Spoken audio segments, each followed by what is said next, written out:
مزاحمت کرتے رہتے ہیں نا, خدا کو رنجیدہ کرتے. پرانے عہد میں بھی لکھا تھا, خدا نے کہا کہ میری روح انسان کے ساتھ مزاحمت نہ کرتی رہے گی. سو ہم بھی مزاحمت کرتے رہتے ہیں, لڑتے رہتے ہیں, اپنے آپ کو سپرد نہیں کرتے, اپنی زندگی اس طرح سے گزارتے ہیں, لیکن پھر بھی زندہ ہیں. آپ نے کبھی غور کیا اتنی غلطی کرنے کے باوجود, اس ساری کشتی کے باوجود جو کہ ہم خدا کے روح کے اگینسٹ کر رہے ہوتے ہیں, ہم کس کے اگینسٹ گناہ کرتے ہیں؟ خدا کے اگینسٹ گناہ کرتے ہیں. تو اس ساری کشتی کے باوجود ہم زندہ ہیں. تو یہ کیا ہے؟ خدا کا فضل ہے, یہ خدا کا فضل ہے. اور جب فنیل سے گزر رہا تھا تو آفتاب طلوع ہوا اور وہ اپنی ران سے لنگڑاتا تھا. اب وہ اس کی جو نس چڑھ گئی ہے نا, اب یہ لنگڑاتا رہے گا اپنی عمر بھر. اس کو کیا ہوگا؟ ہر قدم پر یہ بات یاد آئے گی. کیا ہوگا؟ ہر قدم پر خدا کا یہ فضل اس کو یاد آئے گا. جیسے ہی وہ ایک سٹیپ اٹھائے گا, جس طرح ہمارے ساتھ بھی اکثر ہوتا ہے نا کہ کوئی نارملی زندگی میں کوئی ہمارا واقعہ ہو جائے اور اس کے ساتھ کوئی نقصان, کوئی اچھی بری بات ایسوسیٹڈ ہو, تو جب بھی وہ آئے گی تو کیا ہوگا؟ ہمیں وہ بات یاد آئے گی. جس طرح کہتے ہیں نا کہ سردیاں جو ہیں وہ اکثر وہ غموں کو تازہ کر دیتی ہیں یا جو درد انسان کو ہوتے ہیں نا, وہ ہڈیاں دے درد فلانٹم گیڑے سارے سردیاں سے نکل آتے ہیں باہر. اسی طرح اگر کوئی جسمانی بھی آپ کے ساتھ کوئی اس طرح کا دکھ ہے تو وہ آپ کو اس واقعے کو یاد دلاتا رہتا ہے جو کہ آپ کے ساتھ ہوا تھا. سو یعقوب کو ہر قدم پر اس واقعے کی یاد آئے گی. اس سبب سے بنی اسرائیل اس نس کو جو ران میں اندر کی طرف ہے آج تک نہیں کھاتے, کیونکہ اس شخص نے یعقوب کی ران کی نس کو جو اندر کی طرف سے چڑھ گئی تھی چھو دیا تھا.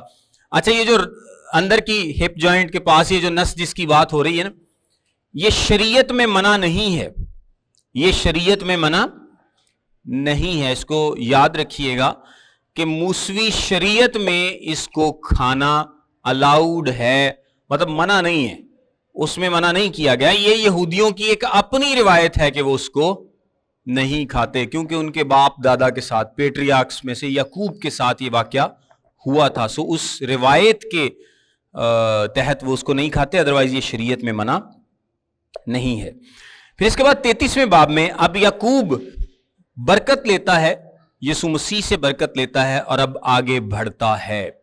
اس کے بعد لکھا ہے اور یعقوب نے اپنی آنکھیں اٹھا کر نظر کی اور کیا دیکھتا ہے کہ عیساؤ 400 آدمیوں کے ساتھ چلا آ رہا ہے. تب اس نے لیا اور راخل اور دونوں لونڈیوں کو بچے بانٹ دیے, اور لونڈی اور ان کے بچوں کو سب سے آگے لیا اور اس کے بچوں کو پیچھے, راخل اور یوسف کو سب سے پیچھے رکھا. آپ دیکھیں پھر ہم یعقوب کی زندگی میں وہی بات دیکھ رہے ہیں, ایک فتح پھر اپنی ترکیب, پھر فتح پھر اپنی ترکیب. کدی خدا تے بھروسہ, ہون خدا نے وہ چنگا پلا ٹریٹمنٹ کیتا ہے کہ ساری رات کشتی لڑنے کے بعد جدوں تک خدا نے کہنا کہ سارا تو اپنے آپ تے جڑا جنہ بھروسہ کرنا ہے تیرا موقع نہیں نہ جائے گا اور تو اپنے آپ نو سبمٹ نہیں کر دے گا خدا دے حضور, تب تک یہ بات ختم نہیں ہوگی. تو اب اس نے اپنے آپ کو سبمٹ کر دیا, لیکن جیسے ہی اگلا دن چڑھا وہ پھر یعقوب صاحب اپنی اسکیم تے نے. یہ ہماری زندگی میں بھی ایسے ہی چلتا ہے, کسی میں کم کسی میں زیادہ. اب اس نے ایک طرف داری والا کام کیا ہے کہ لونڈیوں کے بچوں کو اس نے آگے کر دیا کہ چل اگر عیساؤ آئے گا حملہ کرے گا تو سارے نے پہلے مرن, اور بعد لیا اور راخل اور اس کے بچوں کو سب سے پیچھے. یعنی ابھی تک اس کے ذہن میں خوف ہے. خدا نے اس سے وعدہ کیا, اس کو فرشتے نظر آئے, یسوع مسیح خود اس سے ملاقات کرتا, اس کو پتہ بھی چل جاتا ہے کہ یہ کوئی انسان نہیں ہے. وہ برکت بھی لے لیتا ہے, اس کا نام بھی تبدیل کر دیا جاتا ہے, وعدے اس کے ساتھ ہیں, اس کے ماں باپ اس کے باپ دادا کے ساتھ وعدے ہیں, اس کے ساتھ وعدے ہیں, لیکن ان سب کے باوجود وہ پھر ڈر رہا ہے کہ عیساؤ کیا کرے گا, مجھے مار دے گا. اور وہ خود ان کے آگے آگے چلا اور اپنے بھائی کے پاس پہنچتے پہنچتے 7 بار زمین تک جھکا. لیکن اب کی بار ایک جو ڈفرنس آیا ہے کہ اس نے گول تو بنا دی ہیں, ڈر اس کے اندر ہے, لیکن ایک جو اچھا کام اس نے یہ کیا کہ اب وہ خود پیچھے نہیں بلکہ خود ان کے آگے آ گیا.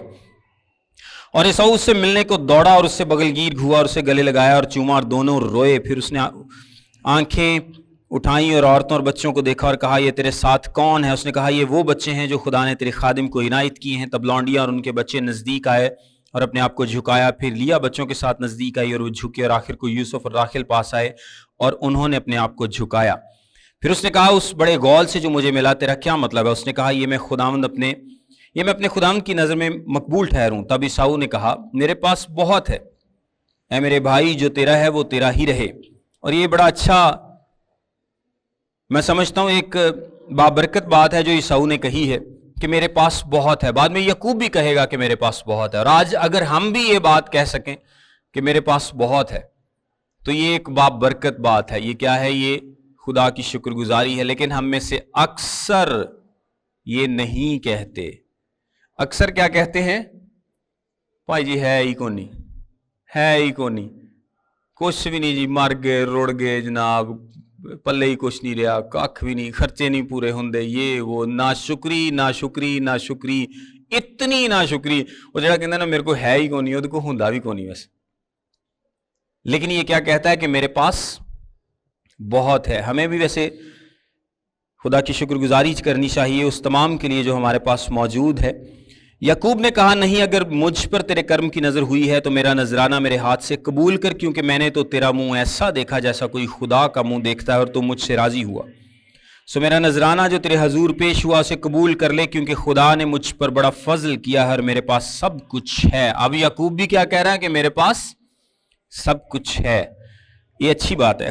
غرض اس نے اسے مجبور کیا، تب اس نے اسے لے لیا. اچھا، کیوں ضروری تھا کہ جو عیساؤ ہے وہ اس گفٹ کو ایکسیپٹ کر لے؟ اس لیے ضروری تھا کیونکہ اس زمانے میں جب گفٹ کو یا تحفے کو قبول کر لیا جاتا تھا تو اس کا مطلب تھا کہ اب، اور تحفہ صرف دوستوں سے لیا جاتا تھا، دشمن سے تحفہ نہیں لیا جاتا تھا. اگر آپ کسی سے تحفہ قبول کر رہے ہیں تو اس کا مطلب ہے کہ اب وہ آپ کا دوست ہے اور اسے آپ سے خطرہ نہیں ہونا چاہیے. سو یعقوب میک شور کر رہا ہے کہ یہ میرا تحفہ قبول کر لے تاکہ یہ مجھے اپنے دوستوں کی کیٹیگری میں ڈالے، نہ کہ دشمنوں کی. اور اس نے کہا اب ہم کوچ کریں اور چل پڑیں اور میں تیرے آگے آگے ہو لوں گا. اس نے سے جواب دیا میرا خداوند جانتا ہے کہ میرے ساتھ نازک بچے اور دودھ پلانے والی بھیڑ بکریاں اور گائے ہیں. اگر ان کو ایک دن بھی حد سے زیادہ ہنکائیں تو سب بھیڑ بکریاں مر جائیں گی. سو میرا خداوند اپنے خادم سے پیشتر روانہ ہو جائے اور میں چوپایوں اور بچوں کی رفتار کے مطابق آہستہ آہستہ چلوں گا. چلتا ہوا اپنے خداوند کے پاس شعیر میں آ جاؤں گا. تب عیساؤ نے کہا مرضی ہو تو میں جو لوگ میرے ہمراہ ہیں ان میں سے تھوڑے تیرے ساتھ چھوڑتا جاؤں. اور یعقوب دلوں نہیں چاہ رہا کہ تھے کچھ بھی چھاڑ کے جائے. یقین کرو، ورنہ نے خود کہہ دینا سی یار کچھ بندے چھاڑ جاؤ، کوئی ہیلپ کرا دیں گے. اس نے کہا اس کی کیا ضرورت ہے، میرے خداوند کی نظر کرم میرے لیے کافی ہے. تب عیساؤ اسی روز الٹے پاؤں شہر کو لوٹا. اور یعقوب سفر کرتا ہوا سکات میں آیا اور اپنے لیے ایک گھر بنایا اور اپنے چوپایوں کے لیے جھونپڑے کھڑے کیے. اسی سبب سے اس جگہ کا نام سکات پڑ گیا. یہاں پر دیکھیں یعقوب نے پھر وہی کام کیا. خدا نے عیساؤ سے یعقوب کو بچایا کہ عیساؤ اس سے بڑی خوشی کے ساتھ ملا. اور یعقوب نے پھر کیا غلطی کی کہ اس نے کہا کہ ساؤتھ کو جانا ہے تو یعقوب کہا کہ ہاں ہاں تو چال میں تیرے پیچھے آ رہا. اور گیا وہ کس سائڈ پہ؟ نارتھ. ادھر دی بجائے ادھر نو طور پہ. یعنی اس نے کیا کیا؟ پھر اپنے بھائی سے جھوٹ بولا. شخصیت اتنی جلدی نہیں بدلتی. ابھی تک دیکھیں کہ اتنے واقعات کے بعد یعقوب ابھی تک کیا کر رہا ہے؟ اپنے بھائی سے جھوٹ بول رہا ہے. اور ایک اور غلط کام اس نے کیا کیا؟ لکھا ہے سکات میں آیا اور اپنے لیے ایک گھر بنایا. یہ گھر پرماننٹ اسٹیبلشمنٹ کو ظاہر کرتا ہے. اٹاں گاریاں والا گھر بنایا انہیں، جھونپڑی نہیں بنائی. اور خدا نے کیا کہا تھا کہ یہ جو پیٹریاکس یا جو بزرگ ہیں یہ کنعان میں کیسے رہیں گے؟ بالکل عارضی طور پر رہیں گے. وہاں پر پرماننٹ اسٹیبلشمنٹ یا اپنے گھر نہیں بنائیں گے. یہ خیموں میں رہیں گے. ابراہیم خیموں میں رہا، اسحاق خیموں میں رہا، اور یعقوب کو بھی خیموں میں ہی رہنا تھا. کیوں؟ کیونکہ یہ تو عارضی ہے، یہ تو پردیسی ہیں، وقتی طور پر اس وعدے کی سرزمین میں ہیں. اور اس کے بعد یعقوب کی نسل، آپ کو پتا جب یوسف مصر چلا جائے گا اور پھر کال پڑے گا تو پھر یہ سب لوگ کہاں چلے جائیں گے؟ مصر چلے جائیں گے. اور مصر میں 400 سال کے بعد خدا ان کو واپس کنعان میں لے کر آئے گا، تب یہ اپنے گھر بنائیں گے. اس سے پہلے یہ گھر ان کو نہیں بنانے تھے، ان کو عارضی طور پر قیام کرنا تھا. لیکن یعقوب کیا کرتا ہے؟ اپنے لیے ایک گھر بناتا ہے. سو اس کو بھی آپ پوائنٹ کو نوٹ کر سکتے ہیں. اور یعقوب جب فدان ارام سے چلا تو ملک کنعان کے ایک شہر سکم کے نزدیک صحیح و سلامت پہنچا اور اس شہر کے سامنے اپنے ڈیرے لگائے. اور زمین کے جس قطع پر اس نے اپنا خیمہ کھڑا کیا تھا اسے اس نے سکم کے باپ حمور کے لڑکوں سے چاندی کے 100 سکے دے کر خرید لیا. اور اس نے وہاں ایک مذبح بنایا اور اس کا نام ایل الہ اسرائیل رکھا. اچھا، یہاں پر میں نے آپ کو بتایا کہ وہ اپوزٹ سائڈ پر چلا گیا. خدا اس سے انیشلی خدا نے کیا ریکوائر کیا تھا کہ وہ بیتیل کو جائے. کہاں جائے؟ بیتیل کو جائے. لیکن وہ اپنے بھائی سے بھی جھوٹ بولتا ہے اور وہ خدا کی مقرر کردہ جگہ پر بھی نہیں جاتا اور بلکہ کہاں چلا جاتا ہے؟ سکم میں چلا جاتا ہے. اب یہاں پر نا کوئکلی میں اس کو پڑھوں گا نہیں, جو اگلا چیپٹر ہے 34واں, اس میں دینا کی آبرو ریزی کا ذکر ہے جو کہ یعقوب کی بیٹی اور ان 12 کی بہن تھی یا بھی 11 کی بہن تھی. اب کیونکہ یعقوب نے پھر غلطی کی ہے اور وہ وہاں پر نہیں گیا جہاں پر اسے جانا چاہیے تھا, وہ ایک اور جگہ پر چلا جاتا ہے. اور یہاں پر لکھا ہے کہ وہ جو دینا تھی, واقعہ کچھ اس طرح سے میں آپ کو بتا دیتا ہوں, ویسے زبانی آپ اس کو گھر جا کے پڑھ سکتے ہیں. میں چاہتا ہوں کہ ہم یہ چیپٹر بھی آج کر لیں. جو دینا ہے یہ بیسیکلی یعقوب کی بیٹی تھی. دینا جو ہے وہ اس ملک کی لڑکیوں کے ساتھ سوشلائز کرنے کے لیے نکلتی ہے. وہاں پر سکم نامی ایک جوان, ایک رئیس جو تھا, وہ اس کے ساتھ زیادتی کرتا ہے اور اس زیادتی کے پاس بعد اس کا دل کرتا ہے کہ وہ اس سے شادی کر لے. وہ یعقوب کے پاس آتے ہیں اور یعقوب بہرحال کافی غصے میں ہے. میں چلیں تھوڑا سا پڑھ دیتا ہوں. اور لیا کی بیٹی دینا جو یعقوب سے اس کے پیدا ہوئی تھی, اس ملک کی لڑکیوں کو دیکھنے باہر گئی. تب اس ملک کے امیر ہوی ہمور کے بیٹے سکم نے اسے دیکھا اور اسے لے جا کر اس کے ساتھ مباشرت کی اور اسے ذلیل کیا, اور اس کا دل یعقوب کی بیٹی دینا سے لگ گیا اور اس نے اس لڑکی سے عشق میں میٹھی میٹھی باتیں کی. اور سکم نے اپنے باپ ہمور سے کہا, اس لڑکی کو میرے لیے بیاہ لا دے. اس چیپٹر میں ایک والد کی تربیت کو لے کر بہت ساری باتیں ہیں سیکھنے والی, اور ہمارے پاس ٹائم صرف 5 منٹ کا ہے, تو ہم اس کو نیکسٹ کلاس میں دیکھیں گے.